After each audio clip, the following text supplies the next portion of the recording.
Hello friends, welcome back to my channel. कैसे हो आप सब? आई होप कि आप सब भी बहुत अच्छे होंगे। आज मैं आपके लिए एक न्यू वांगशियान एफएफ लेकर आई हूँ। ये एक मॉडर्न एफएफ है जिसका नाम है you are my all and more, और इसके ऑथर का नाम है मकुरो 93। इस एफएफ में मिस्ट्री है एंड डिटेक्टिव्स है और हैप्पी एंडिंग भी है। अगर आप मेरे चैनल पर न्यू आए हो तो प्लीज़ पहले के वीडियोस को भी ज़रूर चेक कर लेना और मेरे चैनल को भी सब्सक्राइब कर लीजिएगा। तो चलिए वीडियो स्टार्ट करते हैं। लान वांगजी वेंग को अपने एकेडमिक्स के टाइम पर मिला था। वांगजी के लिए वेंग एक तूफ़ान की तरह था जो उसकी लाइफ में अचानक से आया था और अपने साथ वो वांगजी की सारी खुशियों को भी लेकर चला गया। लान वांगजी और वेंग दोनों का ही सपना था कि वो बैड गाइज़ को पकड़ें और लोगों की रक्षा करें। एकेडमिक्स का पहला दिन था। वे वुशियान क्लास में 10 मिनट देर से आया। उसके हेयर्स उलझे हुए थे और गाल लाल हो रखे थे। वेंग हाँफते हुए क्लास के अंदर एंटर हुआ।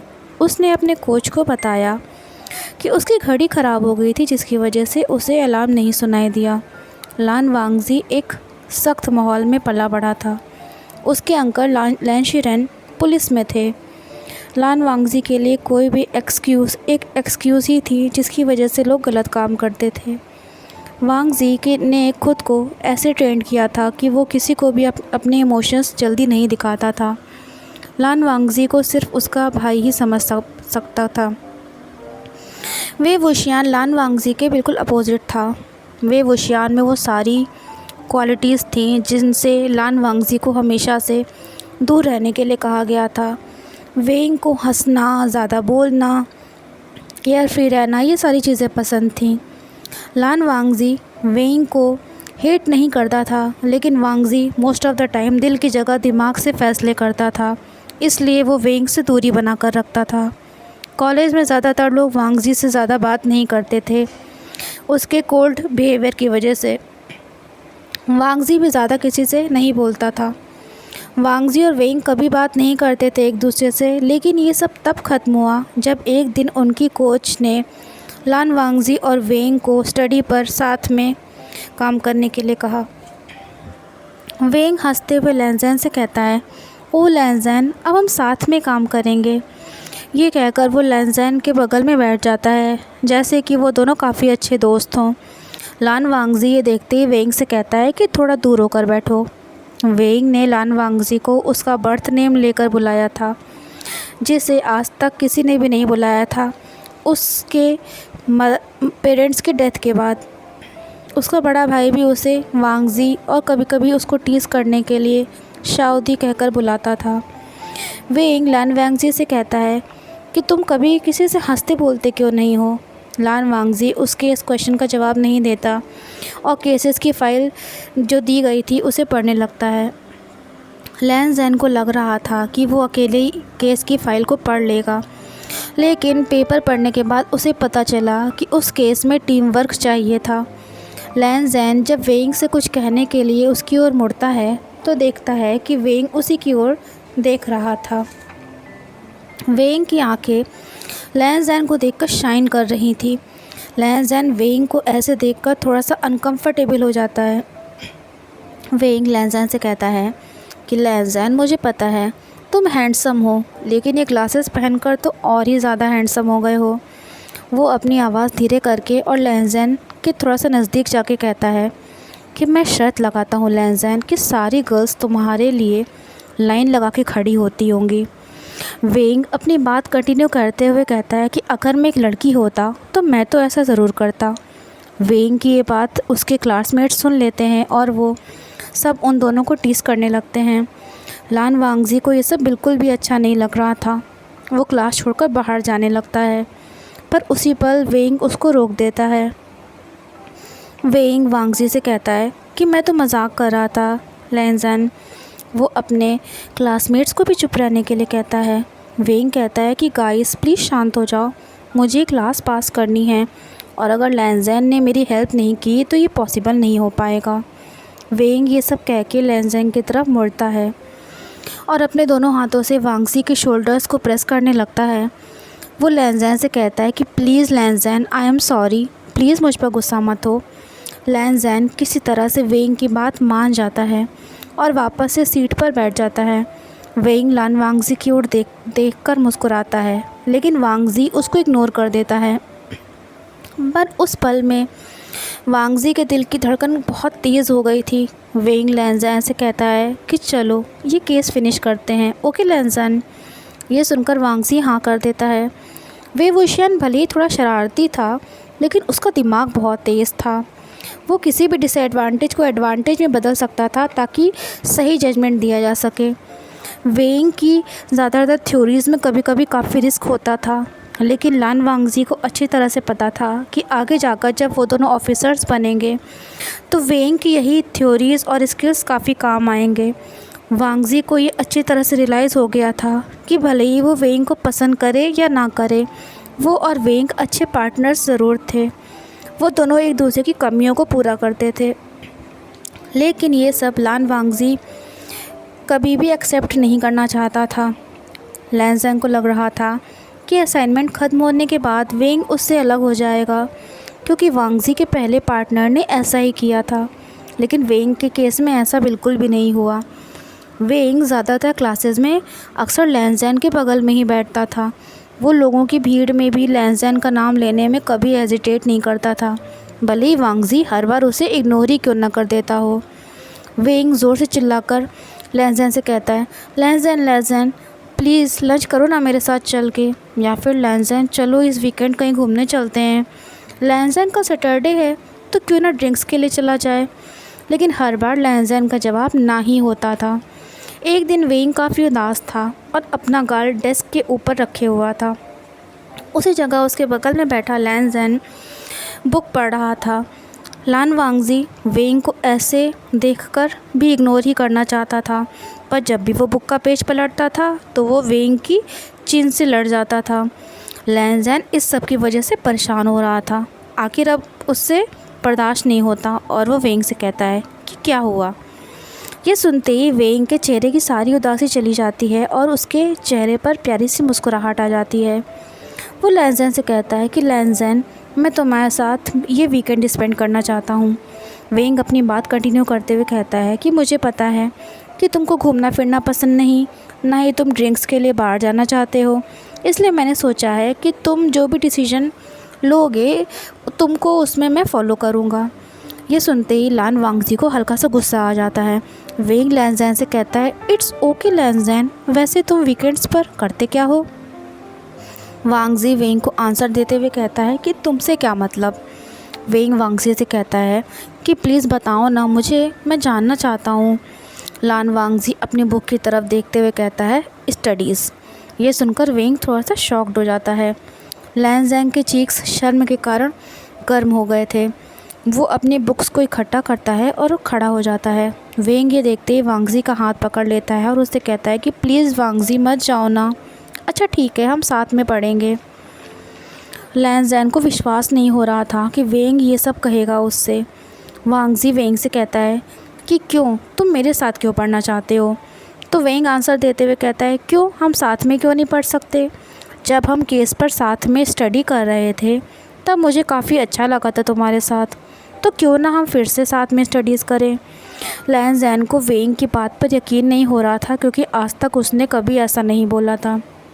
कोई भी उसके साथ स्टडी टाइम को एंजॉय नहीं करता था, क्योंकि लैनज़ैन हमेशा से रूल्स एंड रेगुलेशंस के मामले में काफ़ी स्ट्रिक्ट था। यहाँ तक लैनज़ैन के बड़े भाई ने भी उससे कहा था कि वो अपने नेचर को थोड़ा सा इजी गोइंग बनाए। लैनज़ैन को अभी भी वेंग के वर्ड्स पर यकीन नहीं हो रहा था, लेकिन इन वर्ड्स ने उसके दिल को अलग ही फीलिंग दी थी। उसे ये जानकर अच्छा लगा था कि उसके भाई के अलावा कोई और भी है जिसे लैनज़ैन के साथ टाइम स्पेंड करना अच्छा लगता था। लैनज़ैन अपने ख्यालों में खोया हुआ था, तभी वेंग की एक बात उसको प्रेजेंट मोमेंट में वापस ले आती है। वेंग लैनज़ैन से कहता है कि कौन अपना ज़्यादा से ज़्यादा टाइम हमारे ब्यूटीफुल लैनज़ैन के साथ नहीं स्पेंड करना चाहेगा। अपने लिए ब्यूटीफुल वर्ड सुनते ही लैनज़ैन वेंग से कहता है, क्या कहा तुमने, ब्यूटीफुल। और फिर वो वेंग को शेमलेस कहकर वहाँ से जाने लगता है।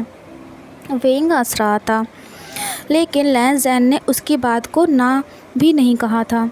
वेइंग लैनज़ैन को सॉरी कहता है क्योंकि वेइंग लैनज़ैन को बिना बताए अपने भाई जियांग वैनियन को भी अपने साथ लेकर उसके घर आया था क्योंकि उसकी मदर ऐसा चाहती थी। ये सुनकर लैनज़ैन वेइंग के साइड में खड़े हुए उसके भाई को देखता है।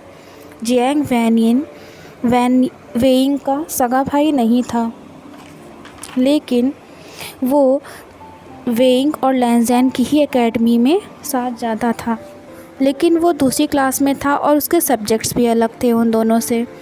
जियांग वैनियन के पेरेंट्स ने वेइंग को अडेप्ट किया था। लैनज़ैन दोनों ब्रदर्स को देखते ही ये बात समझ गया था कि वो दोनों रियल ब्रदर्स नहीं थे। वेइंग का जहाँ थोड़ा सा शरारती नेचर था, उसी जगह जियांग वैनियन का नेचर सीरियस टाइप का था। लैनज़ैन वेइंग को जवाब देते हुए कहता है कि इट्स ओके, मेरा भाई भी घर पर ही है। ये कहकर लैनज़ैन उन दोनों को घर के अंदर आने के लिए कहता है। उन दोनों के अंदर आने के बाद लैनज़ैन घर का डोर लॉक करके वेइंग और जियांग वैनियन के पीछे चलने लगता है। लैनज़ैन का बड़ा भाई किचन से निकलते ही जियांग वैनियन को देखता है और कहता है, ओह, हमारे यहाँ एडिशनल गेस्ट आए हैं। लैनज़ैन को देखते ही वेइंग लैनज़ैन से कहता है कि लैनज़ैन, क्या ये तुम्हारे बड़े भाई हैं? वाओ, ये तो बिल्कुल तुम्हारी तरह दिखते हैं। लेकिन ये स्माइल करते हैं। वेइंग की आंखें एक्साइटमेंट्स में बड़ी हो गई थी। वो लैनज़ैन को टीज़ करते हुए कहता है कि अगर तुम भी अपने भाई की तरह स्माइल करो ना लैनज़ैन, तो मुझे पूरा यकीन है कि लड़कियां लाइन लगा के खड़ी रहेंगी तुम्हारी गर्लफ्रेंड बनने के लिए। वेइंग अपनी बात कंटिन्यू करते हुए कहता है कि ऐसा नहीं है कि लड़कियां अभी तुम्हारे लिए लाइन लगा के नहीं खड़ी हैं, लेकिन ओह नो, अगर ऐसा हुआ तो फिर मैं तुम्हारे साथ टाइम स्पेंड कैसे करूँगा। वो लैनज़ैन से कहता है कि तुम स्माइल करो पर ज़्यादा नहीं। लैनज़ैन वेइंग की ये सारी बातें सुनकर हंसने लगता है। वो कहता है कि हाँ, मुझे भी पूरा यकीन है कि अगर वांगज़ी थोड़ा और स्माइल करे तो ये और ज़्यादा पॉपुलर हो जाएगा। तभी लैनज़ैन की नज़र वेइंग की साइड में चुपचाप खड़े पर्सन पर पड़ती है। वो वेइंग से पूछता है कि ये कौन है। जियांग वैनियन खुद को इंट्रोड्यूस करते हुए कहता है कि सॉरी, मैं बिना बताए वेइंग के साथ यहाँ आ गया। लैनज़ैन इस पर मुस्कुराते हुए बोला कि अरे ऐसी कोई बात नहीं है, जितने लोग होंगे उतना अच्छा होगा। लान वांगज़ी अपने भाई लैनज़ैन की तरफ देखता है और कहता है, ब्रदर, हम लिविंग रूम में जा रहे हैं। लैनज़ैन से कहता है कि ठीक है, जब लंच रेडी हो जाएगा तो मैं तुम सबको बता दूंगा। ये कहकर वो किचन में चला गया। वे वुशियान लैनज़ैन को देखकर कहता है, वाओ, लैनज़ैन तो खाना भी बना लेता है, हैंडसम भी है और फ्रेंडली भी है। लैनज़ैन, तुम्हारे भाई तो काफ़ी पॉपुलर होंगे ना। फिर वेइंग जियांग वैनियन के बगल में बैठ जाता है और उसे कहता है कि देखो, अब हम दो पॉपुलर लोगों के साथ हैं, इसलिए जियांग तुम इस बात के लिए ग्रेटफुल रहो। और फिर वेइंग कहता है कि शीचेन गगा और लैनज़ैन दोनों में लड़कियों के बीच में ज़्यादा पॉपुलर कौन होगा। ये सुनकर जियांग वैनियन वेइंग को डांटते हुए कहता है कि वेइंग चुप रहो, मुझे नहीं लगता कि लैन वांगज़ी को ये अपने भाई से कंपैरिजन अच्छा लगेगा। लैनज़ैन को ये बात सुनकर अच्छा लगा था। ऐसा नहीं था कि वो अपने भाई लैनज़ैन से जेलस फील करता था, क्योंकि लैनज़ैन फ्रेंडली नेचर का था। लैनज़ैन को अच्छी तरह से पता था कि वो ज़्यादा सोशल नहीं था नेचर वाइज, और वो खुद को चेंज भी नहीं करना चाहता था। लेकिन जब कभी उसके रिलेटिव्स लैनज़ैन से उम्मीद करते थे कि वो लोगों से मिले जुले, और तो उसे ये सब ज़्यादा अच्छा नहीं लगता था। लैनज़ैन को पता था कि उसका नेचर कैसा है। वो किसी को भी अपने वर्ड्स से हर्ट नहीं करना चाहता था, इसलिए उसे ऐसा लगता था कि अकेला रहना ही अच्छा है। तभी वेइंग अपना हाथ वांगज़ी के ऊपर रखते हुए कहता है कि फिर भी मैं लैनज़ैन को ही चूज़ करूँगा। जियांग वैनियन ये देखते ही वेइंग को उसके कॉलर से पकड़कर अपनी ओर खींचता है। जियांग वैनियन लैनज़ैन की तरफ देखते हुए कहता है कि वेइंग, अगर आपके साथ ज़्यादा क्लोज़ हो तो आप इसे बोल देना, ये समझ जाएगा। लान वांगज़ी ये सुनकर वेइंग की ओर देखने लगता है, जो थोड़ा सा उदास हो गया था। लेकिन उसके बाद वेइंग और कुछ नहीं बोला। वो सब लैन ब्रदर्स के लिविंग रूम में पड़ी सॉफ्ट कारपेट पर टेबल के चारों ओर बैठ जाते हैं, लेकिन थोड़ी सी जगह छोड़ देते हैं टेलीविज़न देखने के लिए, जो वांगज़ी ने ओपन कर दिया था ताकि ज़्यादा शांति न लगे। वेंग, जिसे अभी थोड़ी देर पहले ही डांट पड़ी थी, उसने अपने हाथों को फोल्ड करते हुए कहा, तो फिर आज हम क्या पढ़ेंगे? लान वांगजी ये सुनते ही पेपर्स का बंडल टेबल पर रख देता है और कहता है कि हम केस स्टडी करेंगे। वे वुशियान इतने सारे पेपर्स को देखते ही लैंजन से कहता है कि लैंजन, हमें आज ही तो नहीं ख़त्म करना है ना ये सब। ये सुनकर लैंजन कहता है कि हम आज ही ये सारे पेपर्स स्टडी करेंगे। वेइंग को चक्कर आने लगे थे इतने सारे पेपर्स देख के। वो कहता है, नहीं लैंजन, प्लीज़ ऐसा मत कहो। जियांग वानियन फिर से वेइंग को डांटते हुए कहता है कि चुप रहो वेइंग, तुम पढ़ना चाहते थे ना, तो हम पढ़ाई करेंगे। वो वांगजी से कहता है कि वेइंग को इग्नोर कर दीजिए, ये अपने आप ही चुप हो जाएगा थोड़ी देर में। लान वांगजी ने एक पेपर उठाया और वेइंग की ओर देखने लगा, जो कि अपने भाई जियांग वैनियन को भला बुरा कह रहा था, जिसने खुद के लिए भी सिर्फ एक ही पेपर उठाया था। कुछ देर बाद वही वेंग अपने पेपर पर फोकस्ड हो जाता है, जो कि थोड़ी देर पहले प्रोटेस्ट कर रहा था। वेंग अपने पेपर को काफ़ी सीरियसली पढ़ रहा था। लान वांगजी वेंग को ही देखे जा रहा था, क्योंकि वेंग बिल्कुल चुप हो गया था इस टाइम। लैन ज़ैन और वेंग के प्रीवियस असाइनमेंट में भी वेंग ही बोल रहा था, लेकिन इस बार बिल्कुल स्थिति चेंज हो चुकी थी। ये चीज़ लैन ज़ैन के लिए बिल्कुल नई थी। लैन ज़ैन वेंग की पलकें काउंट कर रहा था।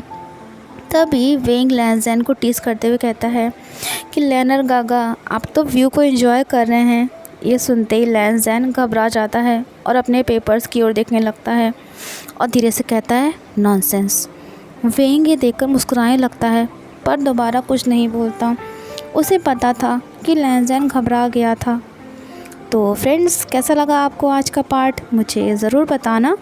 और अगर वीडियो अच्छा लगा हो तो वीडियो को लाइक एंड शेयर कर देना। मिलते हैं आपसे नेक्स्ट पार्ट में। अभी के लिए take care and bye bye.